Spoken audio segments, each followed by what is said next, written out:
السلام علیکم every one. بات کریں ہم خلافت موومنٹ کے بارے میں، تو ہمیں پتہ ہے کہ خلافت موومنٹ جو ہے وہ شروع ہوئی تھی 1919 میں، اور یہ چلی تھی 1923 یا 4 تک چلی تھی یہ. ٹھیک ہے، تو اس خلافت موومنٹ میں جو اس کی اگر بیک گراؤنڈ ہسٹری دیکھیں تو اس میں یہ ہوا تھا کہ اس دوران وہاں پہ ورلڈ وار 1914 میں بریک آؤٹ ہو گئی تھی. اب ورلڈ وار 1 میں کیا ہوا تھا، جو یو کے، فرانس، یو ایس اے اور رشیا، اٹلی تھے، وہ اگینسٹ فائٹ کر رہے تھے جرمنی، آسٹریا اور ترکی کے. ٹھیک ہے، تو اس میں یہ ہوا تھا کہ جو الائٹ پاورز تھیں، جو لیڈ پاورز تھیں، وہ اس کو جو ہے لیڈ کر رہا تھا، وہ کر رہا تھا یو کے، یعنی کہ اس ٹائم کا برٹش. تو وہ اس کو وہاں پہ لیڈ کرا تھا، اور وہ یہ چاہتا تھا کہ سب کانٹیننٹ میں جو ہندوز ہیں اور جو مسلمز ہیں وہ اس کو سپورٹ کریں، نہ کہ وہ ترکی کو سپورٹ کریں. تو ترکی اس وقت جو تھا وہ اوٹمن امپائر تھا. ٹھیک ہے، تو اس کا مطلب یہ ہے کہ اس وقت خلافت کا وہ دور تھا وہاں پہ. تو یہ جو عہدہ ہے خلافت کا، یہ مسلمانوں کے لیے بہت زیادہ مقدس تھا.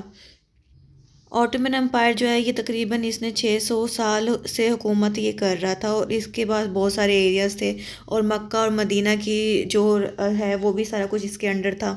تو اب جو مسلمز ہیں وہ ان کے لیے جو خلافت کا جو عہدہ تھا وہ مقدس تھا، تو وہ ترکی کے خلاف نہیں جانا چاہتے تھے.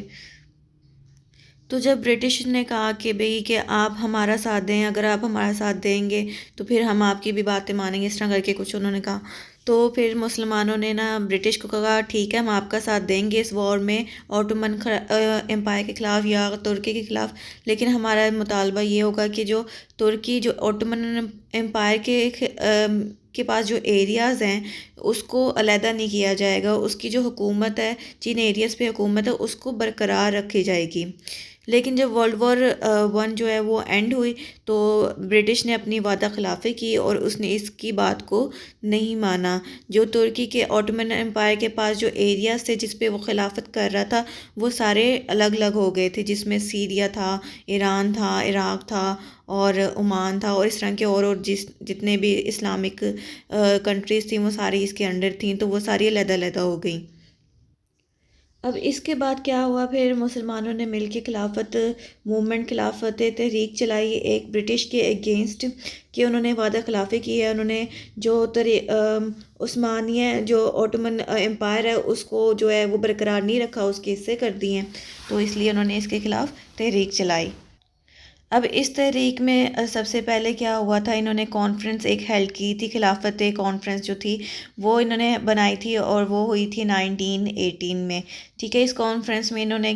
مولانا انصاری کے انڈر ہی ہوئی تھی، اور اس میں یہ اس کا طے کرنا تھا، مطلب لائے عمل تھا اس میں کہ ہم نے آگے کیسے موومنٹ کرنی ہے، یا کیا کیا ہم نے اس موومنٹ میں کام کرنے ہیں، وہ سارا کچھ اس میں ڈسکس کیا تھا. اس کے بعد ایک کمیٹی بنائی گئی تھی، خلافت کمیٹی. تو اس میں یہ کچھ ممبرز، یہ کمیٹی جو ہے نا وہ مولانا شوکت کے انڈر بنائی گئی تھی. ہاں سچ، علی بردرز جو تھے ان کا بہت زیادہ اچھا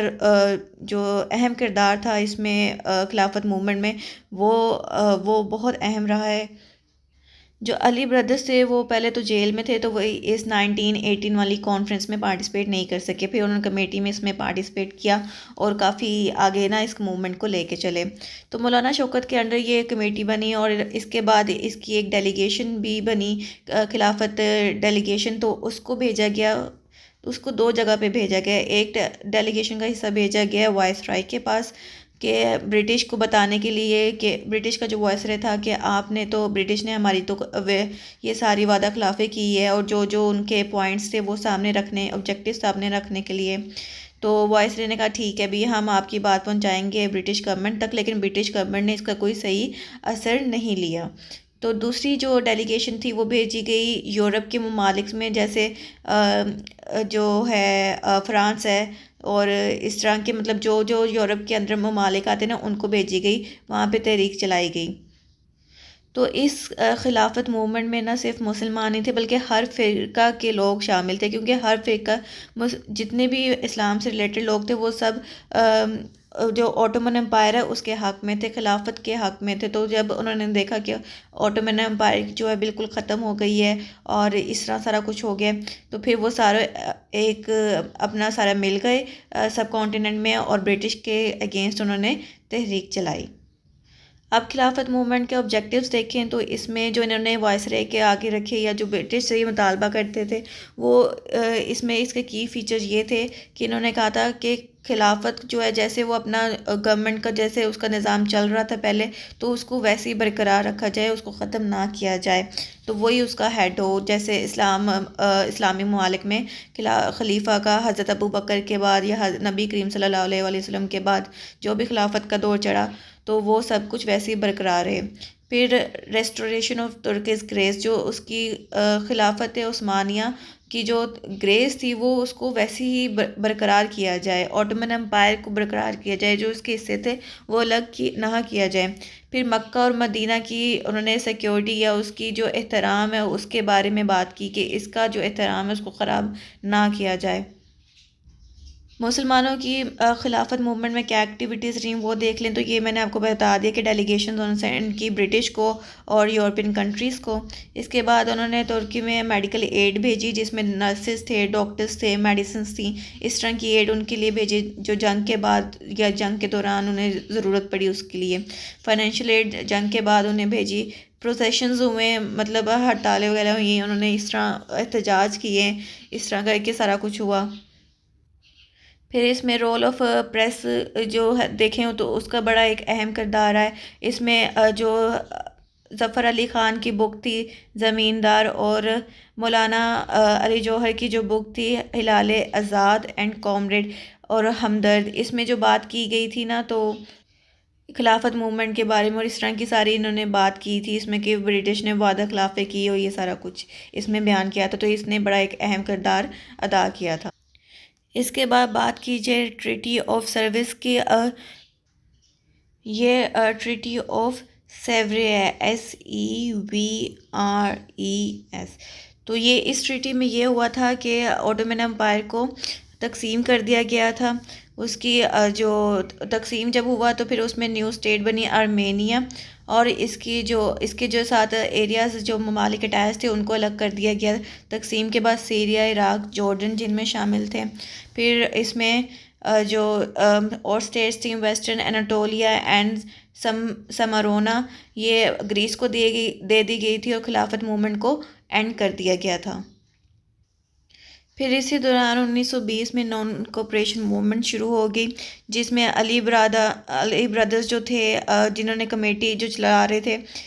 خلافت کمیٹی جو چلا رہے تھے، انہوں نے بھی یہ ایڈوائز کی تھی کہ ایک نان کوپریشن موومنٹ چلائی جائے، اور گاندھی نے بھی اس میں کوپریشن میں چلانے کا اس میں جو بات کی تھی۔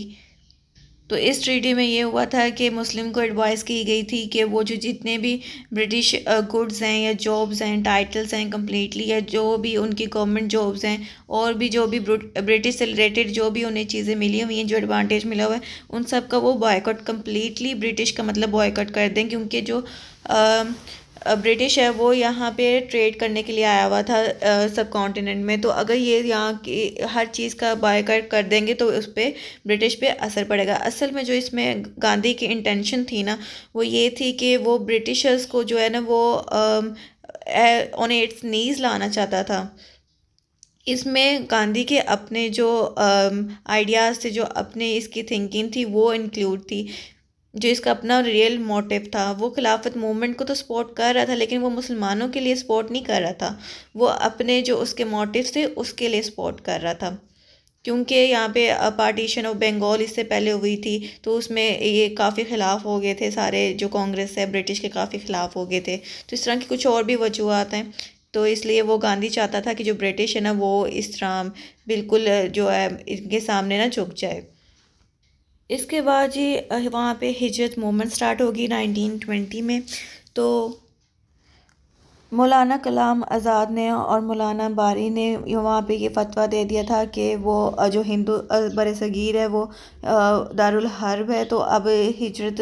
کے بارے میں انہوں نے کچھ اس طرح فتویٰ دے دیا تھا۔ اس کے بعد جی تقریباً 5 لاکھ جو مسلمان تھے انہوں نے ہجرت کی افغانستان کی طرف، اور شروع میں تو جی افغانستان نے تقریباً 18 سے 20 ہزار جو مسلمان تھے ان کو جو ہے جگہ دے دی، لیکن اس کے بعد انہوں نے اپنے بارڈرز کو کلوز کر لیا، اور اس کے بعد جتنے بھی مسلمان تھے وہ نہ افغانستان جا سکتے تھے اور نہ ہی وہ واپس انڈیا جا سکتے تھے۔ وہ جب انہوں نے بارڈرز جو ہے اپنا بند کر لیا، تو پھر جب واپس مسلمان گئے نا انڈیا، تو وہ انہوں نے اپنی جو وہاں سے پراپرٹیز سیل وغیرہ کر کے آئے ہوئے تھے، لیکن وہ دوبارہ گئے تو ان کے پاس کچھ بھی نہیں تھا وہاں پہ جانے کے لیے، تو انہوں نے کافی مشکلات کا سامنا کرنا پڑا۔ اس دوران جو ہے کافی کابل کی طرف اور اس کے راستے میں نا کافی لاشیں ہی لاشیں تھیں، کچھ اس طرح حالات اتنے خراب ہو گئے تھے، تو مانا جاتا ہے کافی اس نے برا اثر چھوڑا تھا مسلمانوں پہ۔ جب مسلمان واپس آئے تو انہوں نے کانگریس اور گاندھی کا جو اصل چہرہ تھا وہ دیکھ لیا، کیونکہ انڈیا جو ہے وہ کانگریس جو ہے وہ بہت خلاف ہوئی تھی اس کے مسلمانوں کے، اور وہ ان کو فیسیلیٹیٹ نہیں کر رہے تھے واپس آنے پہ، تو اس لیے یہ کافی اس کا کہا جاتا ہے کہ یہ برا اثر اس نے چھوڑا۔ اسی دوران پھر وہاں پہ موپلا موومنٹ سٹارٹ ہوگی، جس میں یہ تھا کہ جو عرب کے جو مسلمان تھے، عرب کے جو ٹریڈرز تھے، وہ مالابار جو ایک شور تھا انڈیا ممبئی کے بالکل پاس میں ہے، تو وہاں پہ انہوں نے سیٹل ہونا تھا، اکٹھے ہونا تھا، ایک جلسہ کرنا تھا، لیکن وہاں پہ کیا ہوا کہ اس کے جو موپلا لیڈرز تھے وہ اریسٹ ہوئے پولیس کی فائرنگ سے، تقریباً ان کے 400 جو لوگ تھے وہ مارے گئے، اور کافی اس کا حالات خراب ہو گئے، اس کی وجہ سے اور زیادہ تنازع پیدا ہو گیا مسلمانوں اور ہندوؤں کے درمیان میں۔ اس کے بعد جی گاندھی نے وہاں پہ سول ڈس اوبیڈینس موومنٹ ایک شروع کر دی، جو کہ شروع ہوئی تھی 1921 میں کراچی میں۔ تو اس کے دوران یہ ہوا تھا کہ اس میں جو گاندھی ہے وہ ہیڈ بن گیا تھا خلافت موومنٹ کا، اور مولانا محمد علی جوہر، مولانا شوکت علی کو اریسٹ کر لیا گیا تھا۔ گاندھی نے کہا تھا کہ سب باہر جو برٹش کے خلاف انہوں نے ایک مل کے نا ایک تحریک برٹش کے خلاف چلائی تھی، اور خود اس نے جو خلافت موومنٹ کا ہیڈ ہے اس کی سیٹ سنبھال لی تھی، اور اس موومنٹ میں انہوں نے کہا تھا کہ جو برٹش کے جو ٹیکس ہیں یا اور جو ان کا ریونیو ہے وہ ہم پے نہیں کریں گے۔ اس کے بعد جی چورا چوری ٹریجڈی ہو گئی، جس میں یہ ہوا تھا کہ جب یہ جلسہ کر رہے تھے سارے مل کے، یہ اکٹھے ہوئے تھے سول ڈس اوبیڈینس کے بعد، تو وہاں پہ یہ ہوا تھا کہ جب انہوں نے اب ٹیکس دینے سے منع کر دیا تھا، تو وہاں پہ ایک افراتفری جو ہے وہ پھیل گئی تھی، تو وہاں کے جو مظاہرین تھے انہوں نے مل کے نا پولیس اسٹیشن تھا وہاں پہ آگ لگا دی، اور جس کے نتیجے میں 22 جو پولیس مین تھے وہ وہاں پہ مارے گئے، تو اس کی کافی اس نے نا اور بھی زیادہ ماحول وہاں پہ خراب ہو گیا اس وجہ سے۔ اس کے بعد جی گاندھی نے خلافت موومنٹ سے ریزائن کر دیا، کیونکہ یہ نان وائلنس کے وہ بہت زیادہ سپورٹر تھے، تو انہوں نے اپنے خود کو اور کانگریس کو یہ خلافت اور یہ ساری جتنی بھی موومنٹس چل رہی تھی پہلے اس کے اس سب سے علیحدہ کر لیا۔ تو اس کے بعد یہ پتہ چلا کہ کانگریس کا اس میں کافی نیگیٹو رول رہا ہے۔ اس کے بعد دیکھیں تو ایک یہ ایگریمنٹ ہوا تھا جو ہوا تھا 1924 میں، اس کے تحت کیا ہوا تھا، مصطفیٰ کمال جو ترکی کا لیڈر تھا اس نے ایک پیکٹ سائن کیا تھا اپنی ایلیز کے ساتھ، جس میں جو مدینہ اور مکہ کی جو یہ حجاز مقدس مطلب مدینہ اور مکہ کی جو صدارت ہے وہ ہینڈ اوور کر دی تھی شریف حسین کو، یہ سعودیہ کے ایک وہ تھے ان کو یہ ہینڈ اوور کر دی تھی، تو مطلب یہ اب ترکی کے انڈر اس کی سپرویژن میں نہیں تھی جیسے کہ پہلے آٹومن امپائر میں تھی، اور اس کی پروٹیکشن جو ہے وہ اب بالکل ان کے حوالے کر دی گئی تھی۔ تو اس طرح یہ ساری خلافت موومنٹ کا جو سارا رول رہا ہے وہ سارا کچھ اس طرح ختم ہو گیا یہاں پہ اچھے اور برے امپیکٹ کے ساتھ۔ تو یہیں پہ اپنی ویڈیو کو اینڈ کرتے ہیں، چینل کو سبسکرائب ضرور کیجیے گا، دعاؤں میں یاد رکھیے گا، اللہ حافظ۔